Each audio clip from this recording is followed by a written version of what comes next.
देवघरात कमीत कमी 5 मुख्य देवतांच्या मूर्ती नक्की असाव्यात. सर्वप्रथम गणपती, बाळकृष्ण, लक्ष्मीची मूर्ती बसलेल्या अवस्थेत अन्नपूर्णा व महादेवाची पिंड या 5 मूर्त्या नक्की असाव्यात. या सर्व मूर्त्या भरीव असल्या पाहिजे, त्यात चांदी, पितळ किंवा अष्टधातूच्या असायला हव्यात. एका देवतेच्या 2 किंवा 3 मूर्त्या देवघरात नसाव्यात. सर्व देवतांच्या मूर्त्यांची उंची साधारणतः 3 ते 5 फूट इतकी असावी. त्यानंतर आपली श्रद्धा असलेल्या गुरूचे स्थान जशी की गजानन महाराज, स्वामी समर्थ यांचा फोटो असावा. आपल्या घरातील देवघराला कळस नसावा.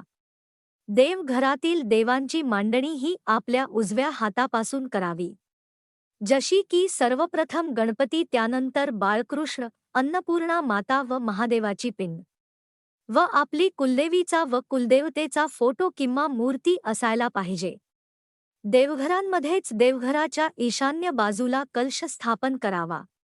अशा पद्धतीने देवघराची मांडणी करावी.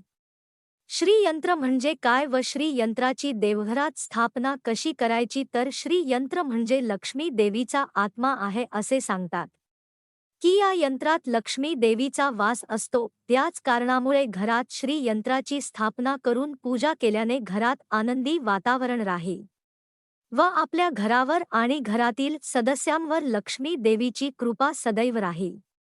श्रीयंत्र स्थापना विधी: सर्वप्रथम शुक्रवारी सकाळी स्नान करून ताटात श्रीयंत्र स्थापित करा. मग त्याला लाल कपड्यावर ठेवा.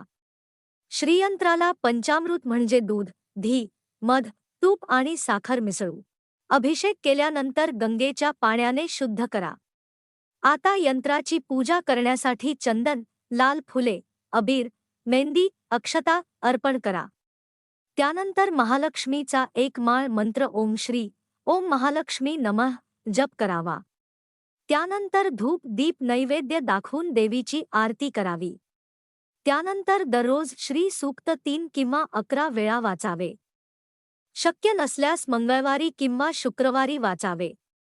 दर पौर्णिमा किंवा शुक्रवारी देवीच्या 108 नावाने किंवा श्री सूक्त पाठ वाचून श्री यंत्रावर कुंकू वहावे. त्यानंतर हे कुंकू एका डब्बीत भरून कपाळी रोज लावावे. देवघरात कलश स्थापना कशी करायची? घरात कलश कुठे ठेवावा? कसा ठेवावा? कोणत्या दिशेला ठेवावा? कलशावर नारळ कसा ठेवावा? तर या सर्वांची माहिती आपण आज बघूया. देवघरातील कलश हा कुलदेवतेच्या नावाने आपण भरत असतो. कलशाची स्थापना ही देवघरात ईशान्य बाजूला असावी.